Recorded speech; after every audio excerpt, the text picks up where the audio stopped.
This is The Road Show, and I'm your host, David Warren. Well, back with us is one of my faves, Dana K. White, and she has a word from the Lord. Here it is. Jesus doesn't care about your messy house. He cares about your heart. Dana's company is called A Slob Comes Clean, which is a reality-based cleaning, decluttering, and organizing business. I like to call it a ministry. We've got a lot to discuss, so let's get started by welcoming back Dana K. White. Good to have you back on the airwaves of Oasis Radio Network, Dana. Thank you so much for having me on again. This is really fun. Well, I asked you on our previous interview why you added the initial K to Dana White, because in the early days, you were just Dana White. And you told us the reason why. Tell us again, and now I know why you have to differentiate, because this guy's pretty famous, but so are you. I'm sure he's worried. No. If you Google Dana White, you are going to find a man who's bald, which is fine, right? But he is not me. He is the owner, starter, founder of the Ultimate Fighting Championship, which is just kind of a different vibe than decluttering strategies, which is what I do. So yeah, I put the K in there just to make myself Googleable, I guess. You know what? I bet he's heard of you by now. You're pretty famous. I will occasionally get emails from people who will say, oh my goodness, this thing came across my feed or whatever. And I was like, what? Dana White? And often it'll be, his net worth is bajillions of dollars. And I'm like, yeah, that's not me. For sure, that's not me. Not yet. Not yet. Yeah. You're heading that way. Okay, your new book. I love the title. Jesus doesn't care about your messy house. He cares about your heart. Tell us about coming up with that title. Well, I write about decluttering. I write about getting your house under control. That was never the thing I wanted to write about. My story is that I wanted to be a writer, wanted to write to encourage women, and God very clearly directed me to write about this because, it was out of desperation in the beginning. My house was a disaster. I thought I was going to write about getting my house under control as a temporary thing. Mm-hmm. It was anonymous in the beginning. I thought I'll get my house under control and then I'll start writing about the things that I, was excited about writing about. And instead, it turned out that this was the thing that God had for me all along, because I realized there was a missing piece out there, which was the piece I needed, which was writing about organizing from the perspective of someone who it's completely unnatural to, like me, right? And so I wrote my first several books, and then was like, okay, well, what's next? Every time I write a book, I think, that's it. I'm done. I have no more words. And then I had really been thinking about how much I wanted to write about just what God was teaching me about grace and the futility of me thinking I'm in control and self-sufficient and all of that. And I thought, okay, well, how am I going to make that leap, right? Like, how am I going to make the leap from writing about decluttering and cleaning to writing about Jesus? I thought, okay, but that's really what I felt called to do. And then I was on vacation, which is often when God kind of takes my brain being a little bit relaxed, and just the title came into my brain, and I went, oh, okay, that's how I do this. Yes, I can share what God has taught me about grace, and I can do it using the platform that he's given me and the subject matter, because I do know that from personal experience that this is a real issue for a lot of people, specifically for a lot of women, specifically for a lot of Christian women who, feel like it's a spiritual failure to struggle in this area. And so it's really an exploration of what grace is, what a relationship with Christ looks like lived out every single day. And it's using this strangely specific and divisive issue as a way to explore, the grace of God. Well, you mentioned that this new book, Jesus Doesn't Care About Your Messy House, He Cares About Your Heart, is about your own spiritual growth, which happened to coincide with your growing understanding of how to keep a house under control. As you said, you had been writing books about that. But looking back over these past many years as you've been writing, what are some of the spiritual lessons you've learned along the way? Yeah, I grew up in a home where I now know that I was extremely blessed. I'm very thankful that my parents truly lived out their faith, right? And so I was very steeped in, understanding of God and God's grace and His desire to be part of every single part of our lives. But it was not until I really got into reading Scripture on a daily basis for myself that it all became so real, and it all, just those nuanced things of like truly understanding grace and understanding that my understanding didn't come from effort on my part, but it came from the Holy Spirit. All of those things that I learned, and at the same time I was working on my house, and I had truly thought when I started working on my house that there would come a point where God would show me the verse or the spiritual concept or something that was going to make all of this easy. And instead, as I was working on my house, I was realizing, my brain works differently than the brain of naturally organized people. That's why the advice that most people give didn't actually make sense to me. And as I was realizing that, I was also in Scripture and seeing, the grace that God has, that the desire He has for me personally to have a relationship with Him, that He created me the way that He created me. It was not a mistake, and that it's actually an opportunity for me to trust in God. A struggle is not just a bad thing. It's actually a gift if it helps me see, I was never self-sufficient anyway, right? When Paul talks about my grace is sufficient for you, for, not his grace, but God's grace was sufficient for him in this struggle that he had begged God to take away, very similar to my struggle in my house that I had begged God to take away.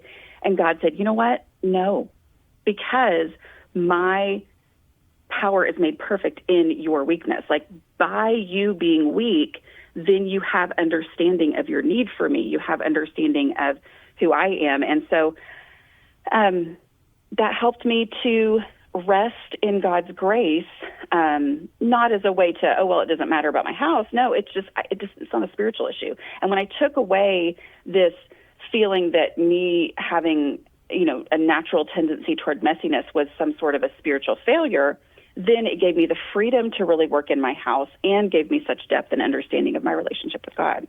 Well, did you feel pressure from people and other ladies in your church? Were you comparing yourself to them, or what made you feel bad about yourself in regard to your home?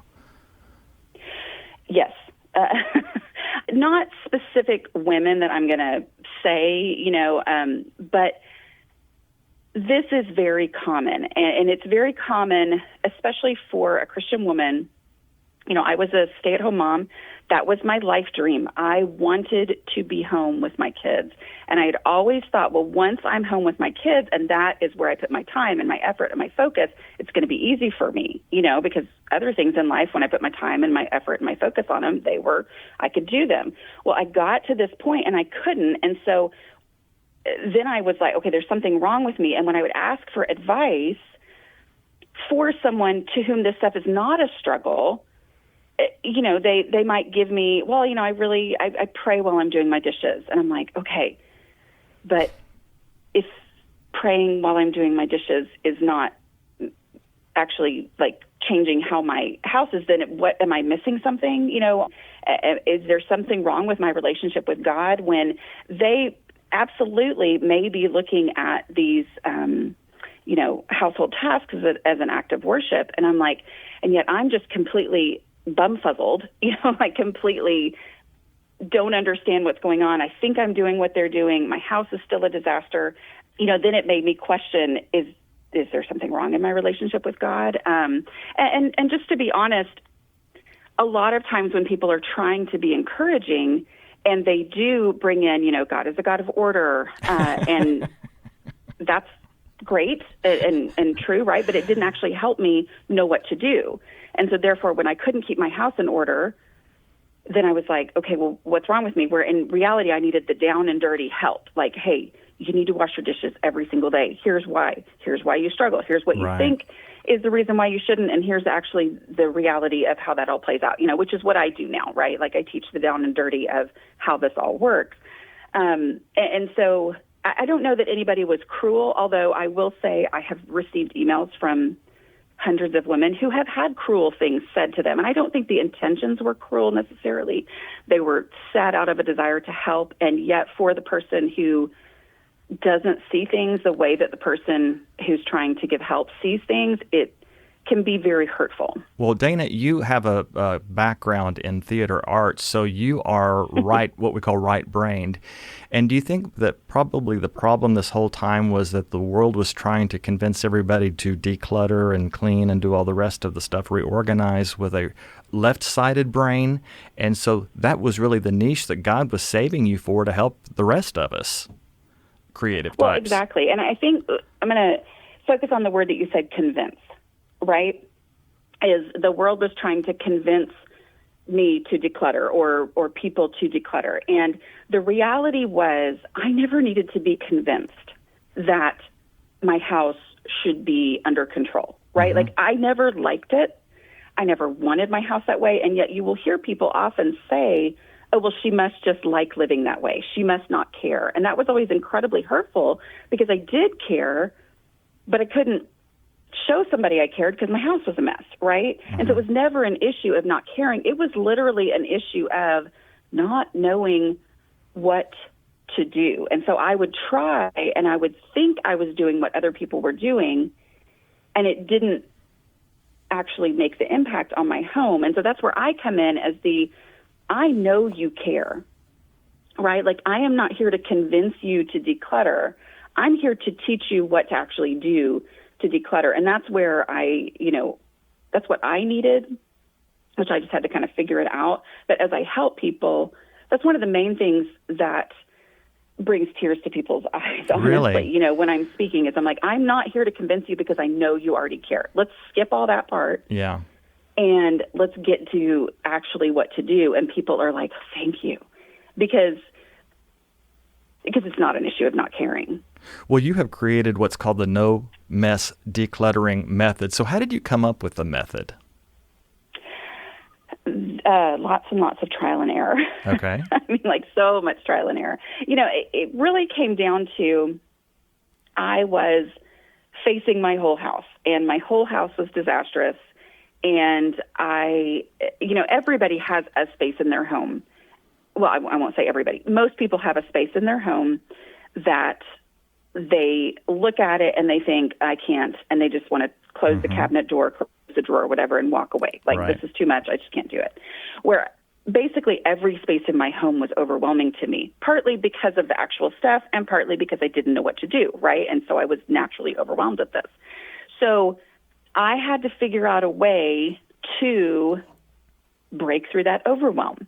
And so as I did that, I started to realize, okay, if I will just do the things I already know to do first, mm-hmm. where in reality, you look at a space and sometimes you think, I need to deal with these hard things first. No, let me get the easiest stuff done.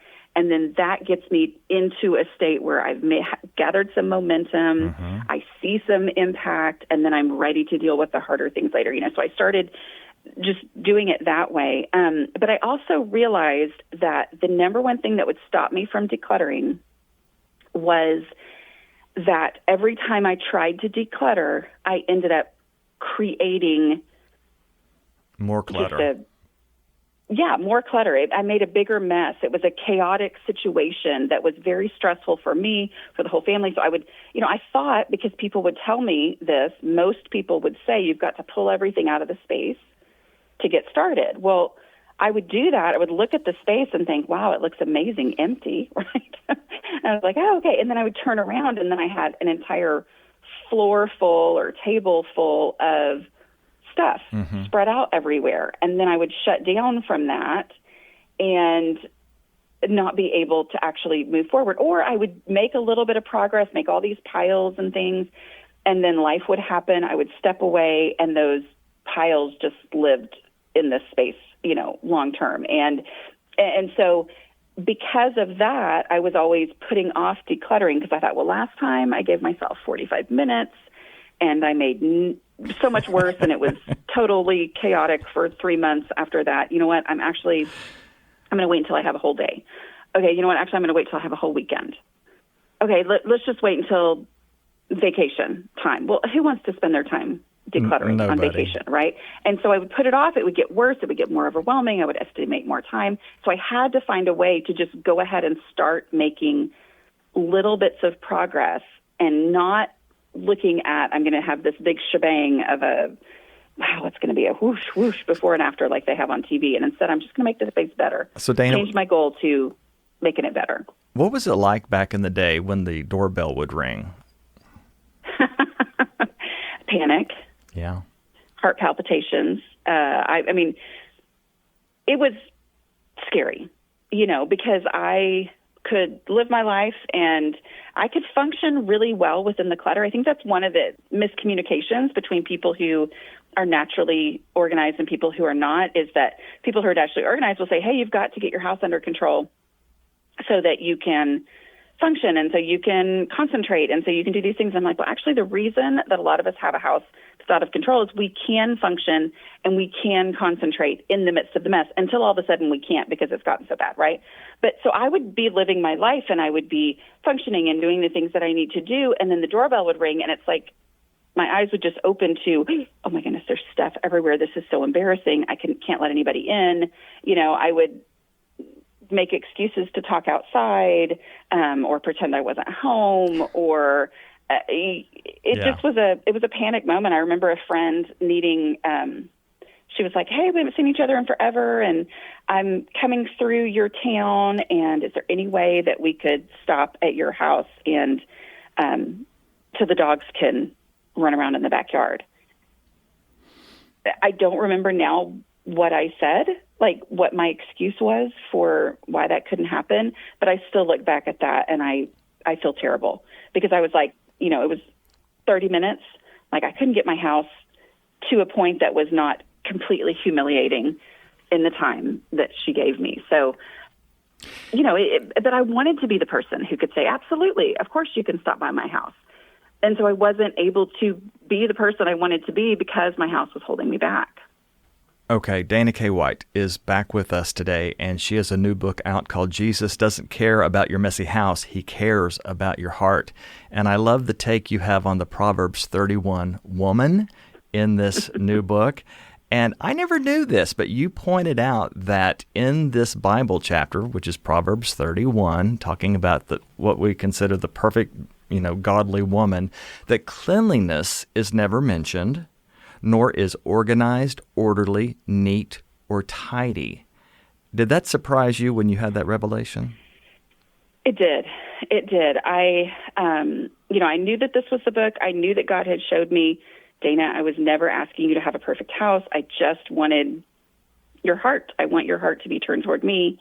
And I was like, okay, well, I got to write this book. And what's the number one thing people will say when they're talking about, cleanliness and keeping your house under control? Well, the example that they'll give is the Proverbs 31 woman. So I thought, okay, well, I need to go and dive right in. Well, I dove right in and I saw that there's no mention of how clean her house was, how organized her house was, that her family could always, find what they needed when they needed it. There's no mention of that. There's a lot of mention of her caring about her family, her taking care of her family, her having what they needed when they needed it, people depending on her.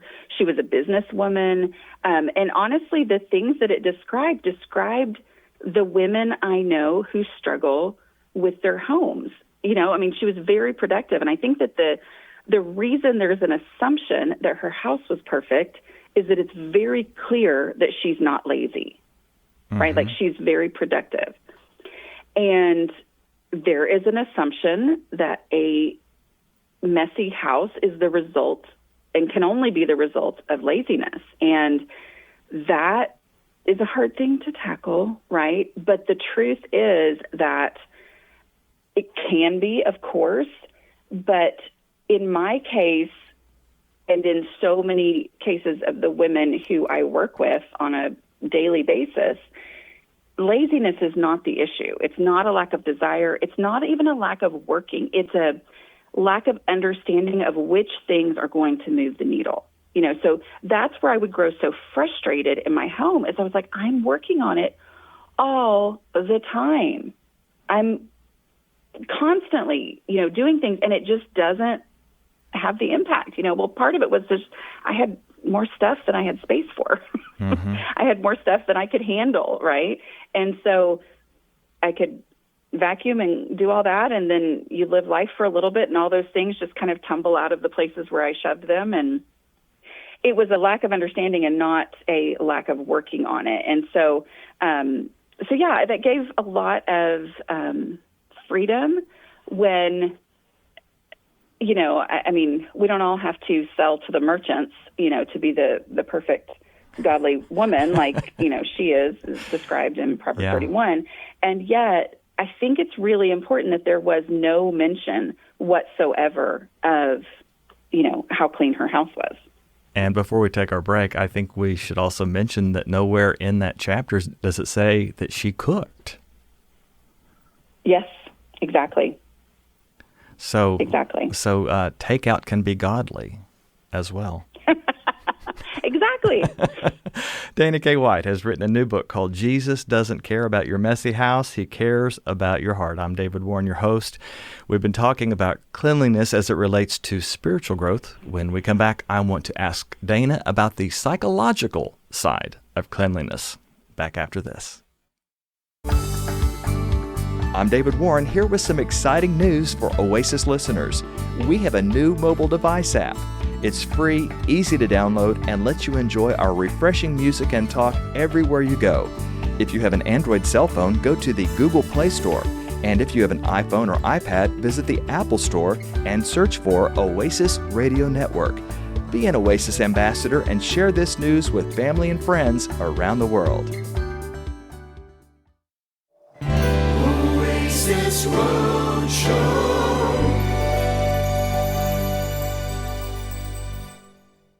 Dana K. White is back with us, and she has written a new book called Jesus Doesn't Care About Your Messy House. He Cares About Your Heart. And this is out on Thomas Nelson Publishers, available wherever books are sold. Also, the audiobook, which Dana reads, is on audible.com. And you can check out more about the book and today's guest on her website, aslobcomesclean.com. Okay, you had a real winning formula with your other books. Was Thomas Nelson nervous with you making a departure a little bit, or were they all in? That's a great question. My previous books have done very well. They've kind of quietly done well, if that makes sense. I didn't hit the New York Times bestseller list or anything like that. Decluttering at the Speed of Life, I think several years after it came out, hit the Wall Street Journal bestseller list. They've just continued to sell really well. And so because of that, they were fine with me writing whatever book I wanted to write. Good. As I've told people, I'm like, I don't know that I could have pitched this book if it wasn't for the success of the previous two books, because this struggle in your home, this struggle and the shame around it, and the reality of, I'm trying and yet it doesn't seem to actually make a difference, all of those things kind of had to be proven to actually be out there in the market, because it's not the most fun thing to talk about, God had to really, really work in me to let me be willing for this to be the thing that I was going to do with my life, because it's much more fun to talk about how fun it is to be organized as opposed to the real struggle down and dirty of it, right? And so I think the previous books proved that there is a market, and therefore they were, very receptive to this book where we dive into the shame side of things. Your other books have really been about what's going on the outside, the world in which these mostly women live, but this book is about what's going on the inside. And this is where you're like, this is what really matters. I mean, Jesus does care if you care about your messy house, but he really cares about your heart. That's what he most cares about. That's what I got out of it. Well, and he understands. God understands that this is a struggle because he made my brain the way he made it. It was not a mistake that he made me creative and in a way that I see the world differently. I see my physical space differently. I'm able to zero in on something and let things go in my home. And, that's not a mistake. It's on purpose. And there's a lot of great things from that. There's also some struggles, that come along with that. For the clean freaks out there, and I might be one of those, you could almost write another book called Jesus Doesn't Care About Your Perfect House. He cares about your heart, because that's the other side of the ditch. It really is. It really is, because in the same way that I struggled because I couldn't do it, I know that there are many who are focused on their house being perfect out of a thought and a desire to please God, right? Where I was the person who, okay, well, if that's how I'm supposed to please God, then there's no hope for me because I can't do it. You can absolutely get caught up in that self-sufficiency and a lack of understanding of what God is actually looking for. So my hope would be that, we find the grace, whatever side of that we're on, in understanding that Jesus was never asking for us to have a perfect home or be perfect, right? Like he wants us to be holy, which can only come from him, because we can't be holy on our own. You wrote something in the book that resonated with my personality, Dana, David Warren here. You wrote, housekeeping is the task you tackle in order to squash your panic over the other things you can't figure out how to change. That sounds like what a therapist would say, Dana. How did you come to that realization that it's like, well, I can at least control my house, even though I can't control some of these other outside factors that are really bothering me? Right. Well, and control is what it all comes down to, right? I have real issues with control, and I think we all do, right? But I get very panicky in certain situations where I can't control the situation. And what God has shown me was, Dana, you've never been the one in control. It is an illusion, a delusion. Again, I'm not a mental health professional, so but it's not real, right? Like resting in what God has done is the only way, right? And anything that I let myself focus on as a way to control is very likely getting me off track of my focus on where it needs to be, which is God. Interesting. Okay, we all have messy people in our lives, and we may be the messy person. What is the best way to support these people in our lives? Well, I think it's number one is validating the legitimacy of the struggle and understanding that they do care and that they are trying, okay? And understanding that if it's natural for you to see a space and see what's out of place and move, the things that don't need to be in the place and all that, if that's natural to you, to understand that they don't see it the same way that you see it, right? Like it's not natural to them, and that is legitimate and valid, right? And understand that there may be, there probably are communication gaps going. Like one of the things that I teach people that I realized, and I'm actually really thankful for I'm very thankful, obviously, for how God has worked through this being the thing that I teach, decluttering, is when I was in the beginning and I was just writing on a blog for, my own benefit, basically. I mean, I was trying to learn about blogging because I wanted to do that about something else eventually. As I would write things, then people were reading it and they would say, what? I never realized that either. And it helped me see, I'm not the only one who sees things. There are people who see things one way and people who see things another. So the container concept is one of the things that I teach that's very transformational for people who see the world the way that I see it, that people who are naturally organized don't know that we don't know. And so when we're having these conversations, we're talking about things in different ways, but we don't know that we're talking about things in different ways, right? So the container concept is that, I realized that containers are not for putting things in. Containers are meant to serve as limits, right? Like the word contain is inside the word container.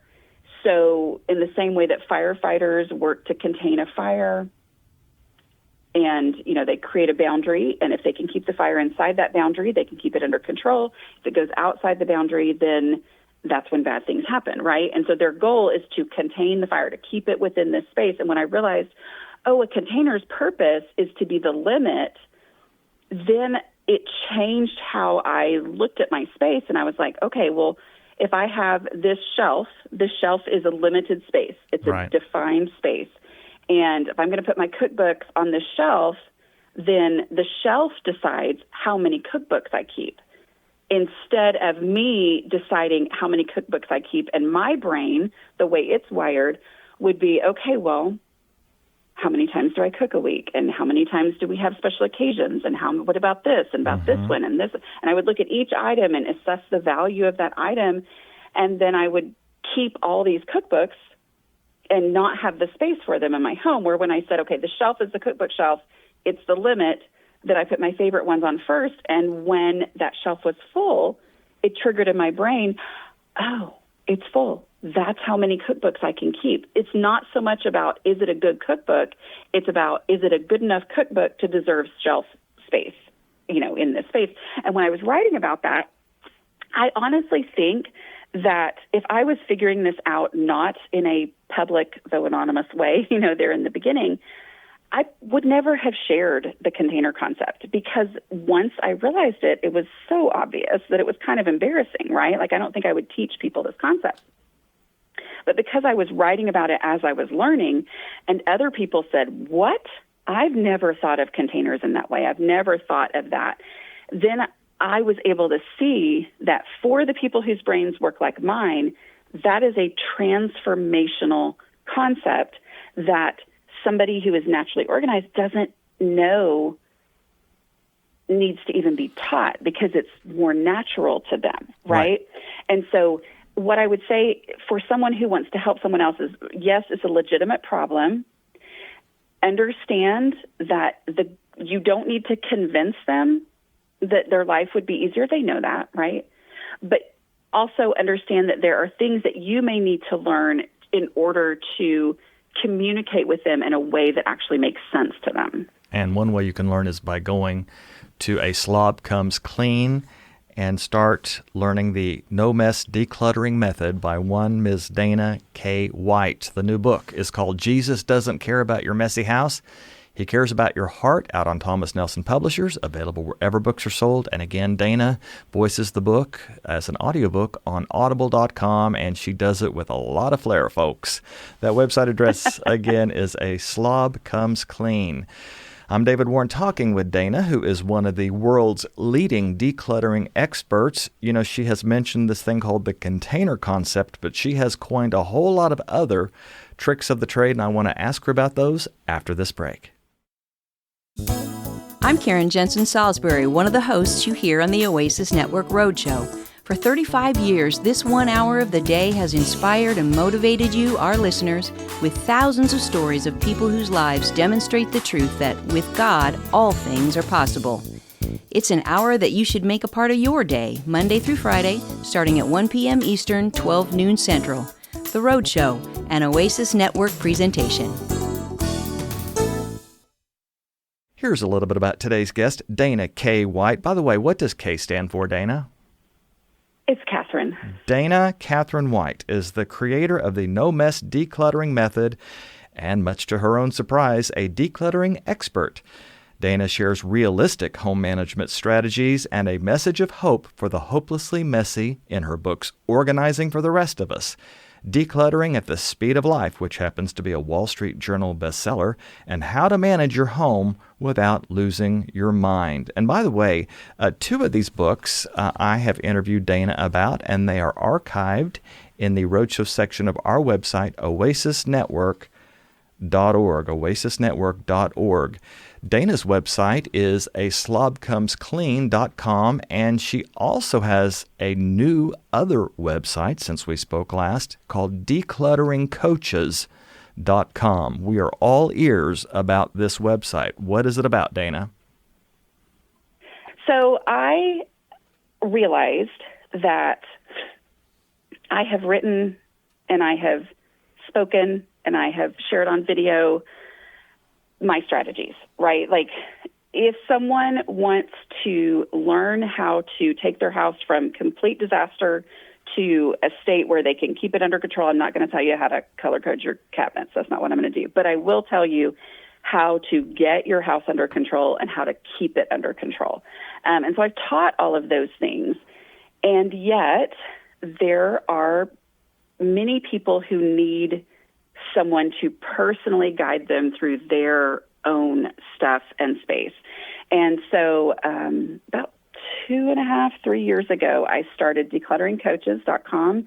It's a training for decluttering coaches. So I've heard many horror stories from, my followers of having brought someone in to help them in their home, professional organizers, and that person not understanding how to actually communicate with them on their stuff, or, doing the opposite of the no mess decluttering process and pulling everything out and then leaving, and then they're left worse off than they were before, So those stories, and knowing that my process works exceptionally well when you're guiding someone else through their clutter, because I removed emotions from the process, lets you feel the emotions, but we're not going to use those emotions to actually make these decisions.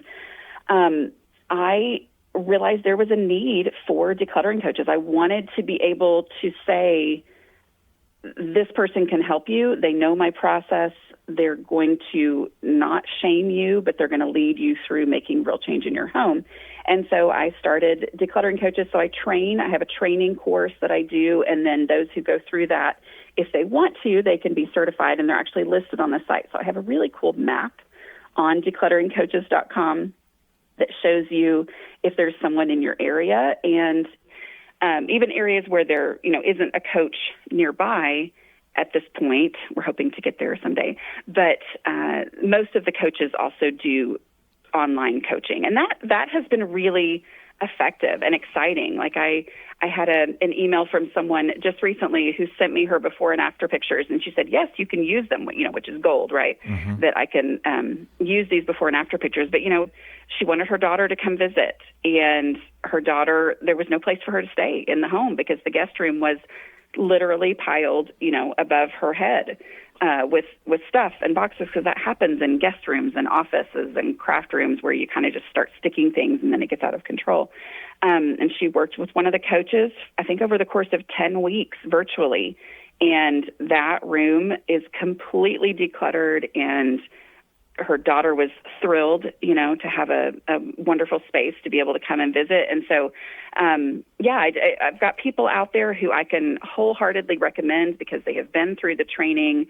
They've done the assessments. We check and make sure they really do understand how to communicate with people and how to work through this process with people and what people actually need to get rid of their stuff. So it's been really fun. It's been really, really fun. Their stories, my coaches' stories of, this is what I was meant to do with my life, is help people, in this way. It's been very, very fun. I love that. You're teaching people how to fish in a way. Yes. Not doing all the fishing yourself. And that's the thing is I'm teaching it. If you want, there's I'm definitely not saying that the first step is to hire somebody to come in.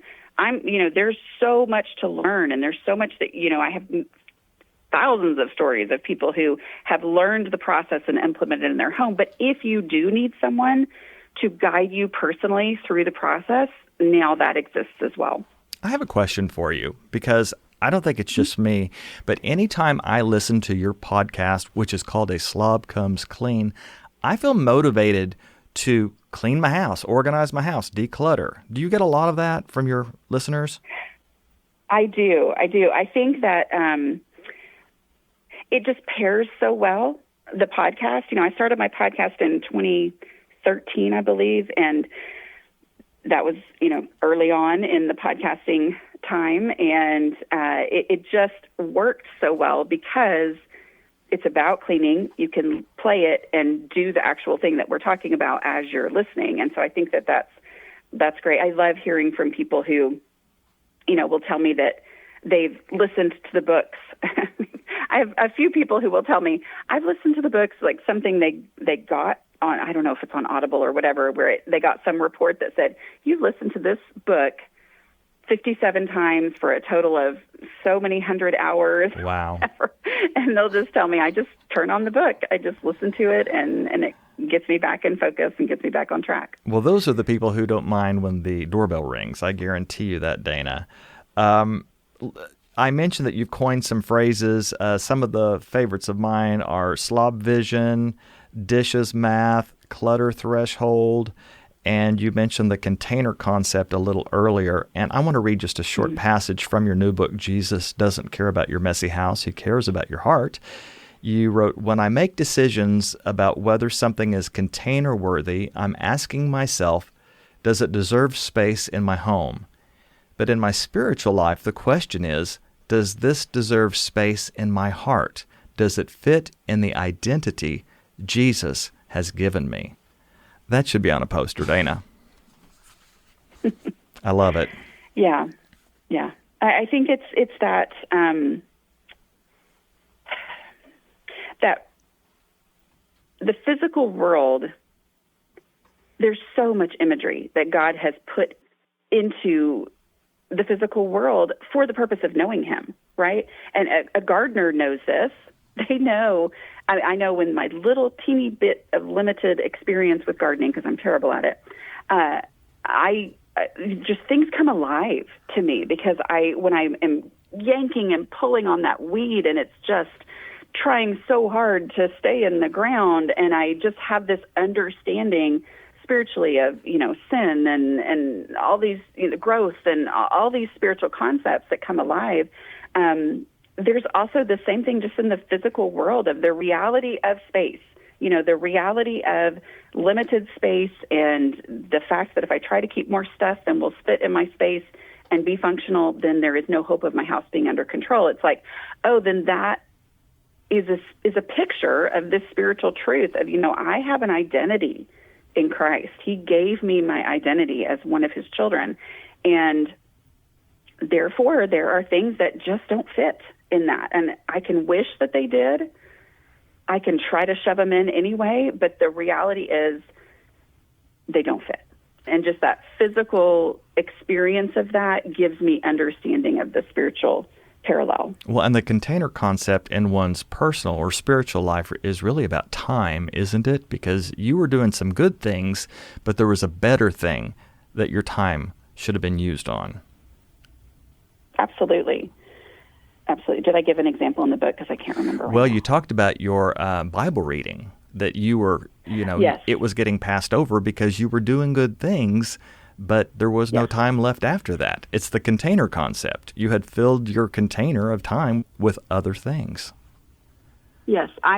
When I started really diving into Bible study, in the beginning, I was going to a Bible study, and the homework part of it scared me, right? I would venture to say that a lot of people listening have heard about Bible studies that involved homework and thought, oh, I can't do that, right? But I wanted my kids to be in the kids program, and so I started going, and I was just kind of skating by and doing all my homework on Tuesday night, or getting what I could do done on Tuesday night before I went on Wednesday morning. And And then I started to see how I was not getting out of it what other people were getting out of it. And I thought, okay, one of these days, someday when I do this study again, then I'll do it right. Well, I mean, that's the story of our life, right? Exactly. Is I'll do it better next time.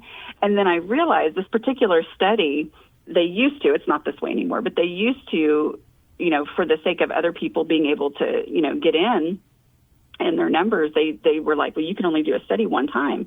And when I realized that, I thought, oh, this is my only opportunity. And I really started praying, talking to God, I wouldn't say with a humble heart in the beginning. I really was like, God, I really don't have time. I don't see how I could take the time every single day to do this. I had preschoolers. It didn't make any sense. It didn't compute. And because I asked, God answered and said, you've got this time every morning after I would drop my oldest off to school. I would come home, put my younger two, let them have their TV time of the day while I would drink my coffee, which I loved. It was kind of a nice little morning ritual. And I would get on and I would check out my coupon deals. I was very into couponing at the time. And God was like, you're doing that every day. You could read the Bible instead of that. And I was like, okay, but I really like my coffee time. I really like that time.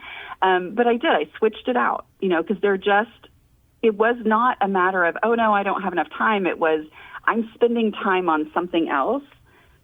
And in reality, this other thing is more worthy of my time than other things, right? And so I needed to find a thing I could pull out of the day and instead do this Bible reading time. And then that transformed my life. The consistent daily reading and seeing how the Holy Spirit would show me something that applied to that moment life that was written in Scripture thousands of years ago. Like, it just was so mind-boggling, and it really changed my relationship with God because it made it so incredibly personal as I saw that happen consistently day after day to a point where I could trust that it was going to happen, that I could expect that I would read something that would apply to exactly where I was. And that's when I really grasped the, living, breathing Word of God, how that's a thing. Yes, it really does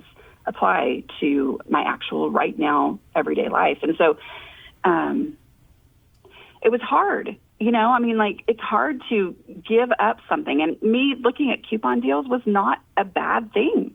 It was one of the ways that we were making it, as a family with young kids and one income. But I had to make the space for this thing that was better. And God provided, and it didn't send us to bankruptcy for me to give up that time and instead devote that time to my time with God. Well, and very likely you were sowing the spiritual seeds that were needed to be planted to grow the kind of business and ministry that you have today, because you did swap the good stuff for the best stuff. I'm David Warren, talking with author Dana K. White about her newest book, Jesus Doesn't Care About Your Messy House. He Cares About Your Heart, out on Thomas Nelson Publishers, available wherever books are sold. The audiobook is read by Dana herself. It's available on audible.com, and a wonderful website you can visit after today's program is aslobcomesclean.com, aslobcomesclean.com. Plus, check out my previous interviews, including today's interview with Dana, on our website here at Oasis, oasisnetwork.org. Go to the Roadshow section. Well, we have just a few more moments with Dana when we come back, so stay tuned, and I promise you it will be great. Back after this.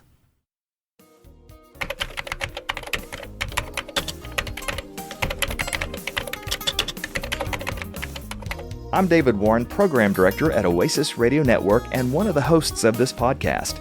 All of our hosts enjoy hearing from you, our listening family, so drop us a note.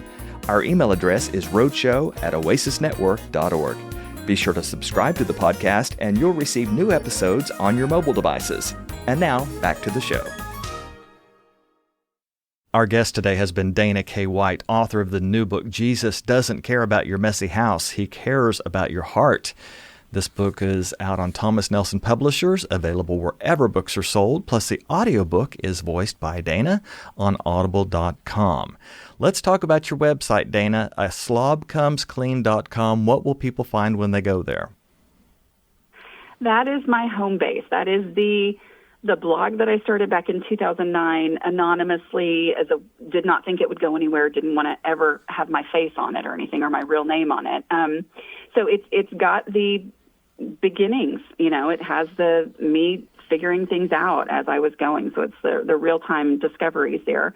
But also you can find links to my podcast, my YouTube channel, my books, other, products that I have created over the years to help, walk people and guide people through getting their house under control.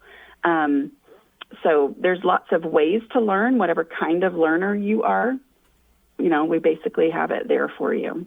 Last time you and I spoke, you had just cracked the 100,000 subscriber mark on your YouTube channel, and now I see that you're up to 250,000 subscribers. Something that is resonating with your viewers, Dana.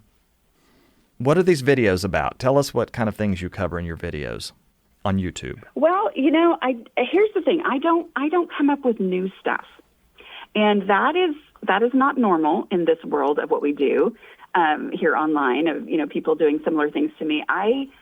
I'm not going to keep coming up with, okay, now you need to do this. Well, now you need to go into your laundry room and put in this new system, and then here's a new one, because that's the temptation in this world of creating content. Instead, I just dive more deeply into the concepts. I'm like, okay, well, let's if we know that starting with the trash is the way to get you out of the decluttering paralysis and, do this. Okay, well, let's apply it to this situation. Okay, well, let's apply it to this situation. Let's apply it to this situation. So I do things where I dive deeper into things. I also, once a month-ish, not really, maybe once every 6 weeks, I will share a video that I call the 1 Hour Betters, where I have worked with somebody. They're willing to be on YouTube, which is not everybody's willing to, and I completely understand that, where we work through their space and we apply the no mess decluttering process to their space. And I hear from people a lot that those are incredibly helpful to them to see it being applied to all sorts of different situations. All right. You can check out Dana's videos on her website, slobcomesclean.com, or simply go to YouTube and type in Dana K. White, that's initial K, or just a Slob Comes Clean, and they all pull up. Make sure you subscribe, and they will be in your feed in the future. Dana, thank you for your time once again. What is your goal for this new book? Jesus doesn't care about your messy house. He cares about your heart.